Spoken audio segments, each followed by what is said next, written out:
अस्सलामुअलैकुम। सब नाजरीन से गुजारिश है कि एक बार दुरूद शरीफ पढ़ लें। एक बार दुरूद शरीफ पढ़ने से अल्लाह ताला 10 मरतबा रहमत फरमाते। अकबर बुगटी इतने मेहमान नवाज थे कि उन्होंने भुट्टो से चौधरी ज़हूर इलाही को कत्ल करने के लिए इसलिए सॉरी कर दी। वो कहते थे कि बलोच मेहमान नवाज कौम है। अकबर बुगटी बहुत मेहमान नवाज थे और बलोच कौम का बारबेक्यू बहुत मशहूर है, वो पूरा साल करते हैं। नाजरीन, नवाब अकबर बुगटी की इब्तदाई तालीम कराची ग्रामर स्कूल और एचिसन स्कूल से है। नवाब साहब ने आला तालीम के लिए ऑक्सफोर्ड यूनिवर्सिटी का इंतखाब किया। वालिद की वफ़ात के बाद नवाब अकबर बुगटी ने अपने कबीले की कमान संभाली और उस वक्त उनकी उम्र सिर्फ 13 साल थी, मगर इतनी कम उम्र में उनकी अमली ज़िंदगी में कदम रखना और फिर आखिर वक्त तक अपनी मजबूत तबीयत के पेश नज़र अपने कबीले पर राज करना उनकी पुरवकार शख्सियत का एक बहुत बड़ा मुँह बोलता सबूत है। बहुत कम लोग जानते हैं 1948 में कैद आज़म से मुलाकात की और बरतानिया की ज़ेर इंतज़ाम बलूचिस्तान के पाकिस्तान से इल्हाक के लिए रेफरेंडम में कलीदी किरदार अदा किया। याद रहे कि उस वक्त बहुत से बड़े बड़े सरदार पाकिस्तान में शामिल होने के मुखालिफ थे। नवाब अकबर बुगटी की अगर पर्सनल लाइफ को देखा जाए तो उनकी 3 शादियां थीं। उनकी एक बीवी बुगटी बलोच और दूसरी बीवी पठान और तीसरी सिंधी थी। अकबर बुगटी के दोस्त उनसे मजाक किया करते थे कि आपको चौथी शादी पंजाब में करनी चाहिए थी, जिसे वो हंसकर टाल दिया करते थे। जैसा कि हमने अपनी पिछली वीडियो में अकबर बुगटी के बारे में बताया था, वो गैरतमंद थे और जब शुजात हुसैन उनके घर उनसे मिलने गए तो उन्होंने देखा कि घरों और दीवारों पर गोलियों के निशानात मौजूद थे। अकबर बुगटी के बकौल फौजी फायरिंग से उनके इलाके में ख़वातीन, बच्चों और हिंदू कम्युनिटी समेत 30 से ज़्यादा अफराद जान गंवा बैठे थे, जबकि सिक्योरिटी एहलकारों के मुताबिक हमलों में उनके 2 एहलकार शहीद हो चुके थे और 8 ज़ख्मी थे। तो इन हालात में चौधरी शुजात हुसैन जब डेरा बुगटी पहुँचे तो उनके साथ सेनेटर मुशाहिद हुसैन, सैयद मुने सिलाई और सहाफ़ी नसीम ज़हरा भी थीं। अकबर बुगटी ने इन सब को वेलकम किया और अपने घर के एक हिस्से में लेकर गए। वहाँ ज़मीन पर एक बड़ा सा गड्ढा था। सरदार अकबर बुगटी ने इशारा करके बताया कि ये गड्ढा उनके घर पर फौजी बमबारी से पड़ा है। उन्होंने कहा कि ये गोला उस वक्त में गिरा जब वो सैटेलाइट फ़ोन पर किसी से बात कर रहे थे और उनके मुताबिक उनका मतलब ये है कि हुकूमत उन्हें जान से मारना चाहती है कि उनके फ़ोन को ट्रेस करके निशाने पर गोला फेंका गया था, लेकिन गोला उनसे कुछ ही दूर गिरा और वो महफूज रहे, अगरचे इस बमबारी के दौरान उनकी पोती ज़ख्मी हो गई थी। इस टेंस माहौल में ये अहम तरीन मुज़ाकरात 3 से 4 घंटे से ज़्यादा चलते रहे। एक मौके पर चौधरी शुजात हुसैन ने नवाब अकबर बुगटी से पूछा कि मसले का हल आप क्या चाहते हैं। तो अकबर बुगटी का पहला इशारा उनके घर के बाहर मौजूद फौजी चौकी ख़त्म करने का था। उन्होंने कहा कि इससे हमारे घर की बेपर्दगी होती है और इसके अलावा चौधरी शुजात हुसैन के मुताबिक उनके तहफ़्फ़ुज़ात, सुई गैस की रॉयल्टी और अपनी हिफाजत के लिए असला रखने की इजाज़त भी थी। यानी मामला डॉक्टर शाजिया केस से बहुत आगे जा चुके थे। चौधरी शुजात हुसैन ने उनसे सूबाई हकूक़ और गैस की रॉयल्टी से मुताल्लिक़ कुछ वादे भी कर लिए। इन मुज़ाकरात में बज़ाहिर तो चौधरी शुजात हुसैन कह रहे थे कि वो मुकम्मल बाइख्तियार हैं, पार्लियामेंट के नुमाइंदे हैं, लेकिन असल में वो मुज़ाकरात के दौरान भी बार बार किसी से सैटेलाइट फ़ोन पर बात भी कर रहे थे, जिससे लगता था कि वो बाइख्तियार नहीं हैं, बल्कि बार बार गालिबन जनरल मुशर्रफ से बात कर रहे थे। बहरहाल चौधरी शुजात हुसैन अकबर बुगटी से 2 से 3 दिन की मोहलत मांग कर वापस आ गए। जब नवाब अकबर बुगटी से पूछा गया कि क्या आपको इन बातों पर एतमाद है जो चौधरी शुजात हुसैन आपसे करके गए हैं, तो उन्होंने मुख्तसरन जवाब दिया और कहा किसी हद तक।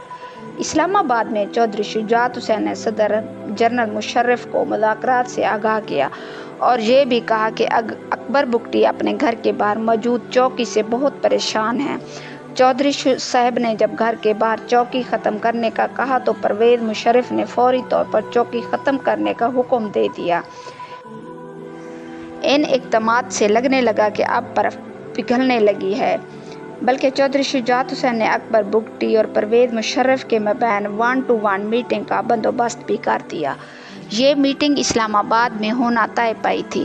اکبر بگٹی بھی ملاقات کے لیے تیار تھے، سو ایک جہاز اسلام آباد سے ڈیرہ بگٹی بھیجا گیا، جس پر اکبر بگٹی کو اسلام آباد جانا تھا اور براہ راست جنرل مشرف اور اکبر بگٹی میں فائنل بات چیت ہونا تھی۔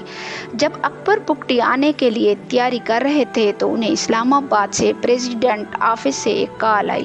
اس کال میں بتایا گیا کہ ان کو لانے والا جہاز دراصل خراب ہو گیا ہے، اس لیے یہ میٹنگ کینسل ہو گئی ہے۔ اکبر بگٹی کہتے ہیں کہ اس کال کے بعد وہ اپنی آنکھوں سے دیکھ رہے تھے کہ ان کو لانے والا جہاز جو ان کو لینے کے لیے آیا تھا وہ آدھے گھنٹے بعد فضا میں اڑ رہا تھا۔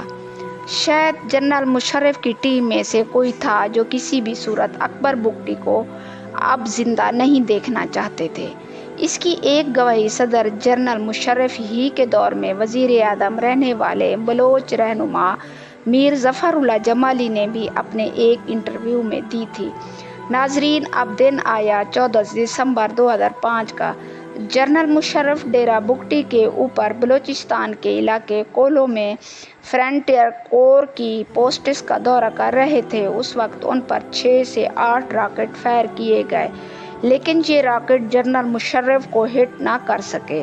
اس کے ایک روز بعد فرنٹیئر کور کے سربراہ میجر جنرل شجاعت ضمیر اور بریگیڈیئر سلیم نواز اس جگہ کا جائزہ لینے پہنچ گئے جہاں حملہ ہوا تھا، تو ان پر بھی حملہ ہوا اور یہ دونوں زخمی ہو گئے۔ ان حملوں کے تیسرے دن جنرل مشرف نے اکبر بگٹی کے خلاف فل سکیل آپریشن شروع کر دیا۔ جنرل مشرف آپریشن سے انکار کرتے تھے اور کہتے تھے کہ صرف ایک سردار کے خلاف ایکشن ہو رہا ہے اور 3 سرداروں کے سوا باقی 75 بلوچستان کے سرداروں کو ریاست سے کوئی مسئلہ نہیں ہے۔ لیکن امریکہ انٹیلی جنس کے مطابق آرمی کی 6 بریگیڈز آپریشن میں حصہ لے رہے تھے۔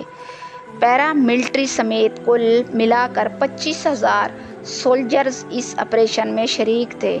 جنرل مشرف بھلے انکار کرتے تھے، مگر مقامی ذرائع کے مطابق کولو اور اطراف کے علاقوں میں کئی دن تک بمباری ہوتی رہی اور 25% لوگ علاقہ چھوڑ کر کسی اور جگہ منتقل ہونے پر مجبور تھے۔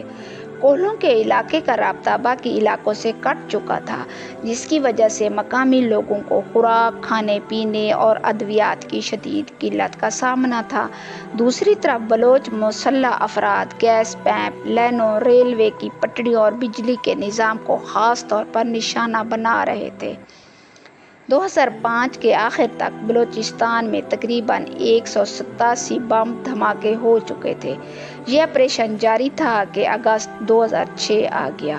جنرل مشرف میٹنگ لے رہے تھے اور ان کے ساتھی جنرل ندیم اعجاز بھی موجود تھے۔ میٹنگ کے دوران وہ نواب اکبر بگٹی کے خلاف بہت سخت الفاظ استعمال کر رہے تھے اور بتایا کہ اکبر بگٹی پہاڑوں میں روپوش ہو چکے ہیں، لیکن وہ ان کو تلاش کر کے نکال لیں گے۔ چودھری صاحب نے محسوس کیا کہ ندیم اعجاز اکبر بگٹی کے لیے خطرناک فیصلہ لے چکے ہیں۔ وہ میٹنگ کے بعد مشاہد حسین کو ساتھ لے کر جنرل ندیم کے گھر چلے گئے۔ چودھری صاحب نے کہا کہ اکبر بگٹی کی حکومت کے ساتھ محاذ آرائی چل رہی ہے، لیکن یاد رہے کہ اکبر بگٹی بلوچستان کے ان سیاست دانوں میں شمار ہوتے ہیں جنہوں نے کبھی علیحدگی کا نعرہ نہیں لگایا، بلکہ وہ بلوچ قوم پرستوں کے مقابلے میں ہمیشہ وفاق پاکستان کا ساتھ دیتے آئے ہیں۔ اس لیے اگر ان سے آپ کو مسائل ہیں تو ان کو گرفتار کر لیں، لیکن جان سے مت ماریں۔ جس وقت یہ تبادلہ خیال ہو رہا تھا، اکبر بگٹی اپنے علاقے سے دور کولو آ چکے تھے۔ یہاں ताराहतानी के पहाड़ों में वो अपने साथियों के साथ नामालूम जगह पर मौजूद थे और ये उनकी उसी जगह की आखिरी तस्वीर में से एक है। उनका ठिकाना एक गार के अंदर था। यहाँ उनको तलाश करना इतना आसान नहीं था, लेकिन मकामी गाइड्स की मदद से 26 अगस्त को उन्हें तलाश कर लिया गया।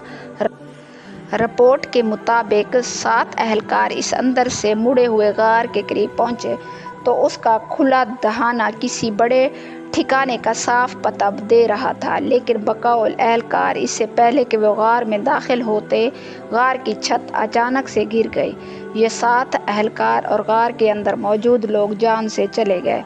ऐसा भी कहा जाता है कि गार पर एक रॉकेट या मिसाइल से हमला किया गया जिससे गार बैठ गई। अब जो भी हुआ वाकया था कि गार की छत गिर गई और वहां मौजूद सब लोग पत्थरों में दफन हो गए। अगले दिन अखबारात में शाये हुआ कि कोयलों में अकबर बुगटी और उनके 32 साथी और 4 फौजी अफसर एक अहलकार जाँ बाग हो गए हैं। उनकी मौत के 6 दिन बाद उनकी लाश बरामद होने का दावा किया गया। उनकी मैयत बुगटी ख़ानदान के किसी फ़र्द के हवाले नहीं की गई, बल्कि एक ताबूत में रख कर उस पर न जाने क्यों 2 ताले लगा दिए गए, जिस पर जावेद हाशमी ने अपनी किताब में उस दिन के हवाले से लिखा कि काश अगर अकबर बुगटी की जगह मैं उस ताबूत में होता और ताबूत बंद करके ताले लगा दिया जाता तो आज पाकिस्तान को इतना नुकसान ना होता। 1 सितंबर को सिर्फ एक दिन पहले तरक्की पाने वाले DCO डेरा बुगटी की निगरानी में मुख्तसरन सी नमाज जनाजा के बाद अकबर बुगटी के जस्ते खाकी को डेरा बुगटी में दफन कर दिया गया। जनरल मुशर्रफ ने बंद कमरे की मीटिंग में कहा कि जो हुआ ठीक हुआ, जबकि चौधरी शुजात हुसैन ने अकबर बुगटी की मौत को अफसोसनाक करार दिया। नवाज शरीफ ने इसे टारगेट किलिंग कहा और PP के अमीन फ़हीम ने कहा कि हुकूमत आग से खेल रही है। इसके बाद सियासी कैदीन की मीटिंग हुई जिसमें जनरल मुशर्रफ को जनरल नदीम ने बताया कि डेरा बुगटी में मिठाइयाँ बांटी जा रही हैं, जिस पर चौधरी साहब ने टोका और कहा कि दुश्मन मरे तो खुशी न करिए, सजना भी मर जाना। अकबर बुगटी की मौत के बाद शोरश बलूचिस्तान में ख़त्म न हुआ, जिस नाराज़गी को जनरल मुशर्रफ सिर्फ 3 सरदारों की वजह से यानी सुई के अकबर बुगटी, कोलों के खैर बख्श मरी और वट के अताउल्ला मैंगल तक महदूद करार देते थे, वो पूरे बलूचिस्तान में क्वेटा से गवादर तक फैल चुकी थी।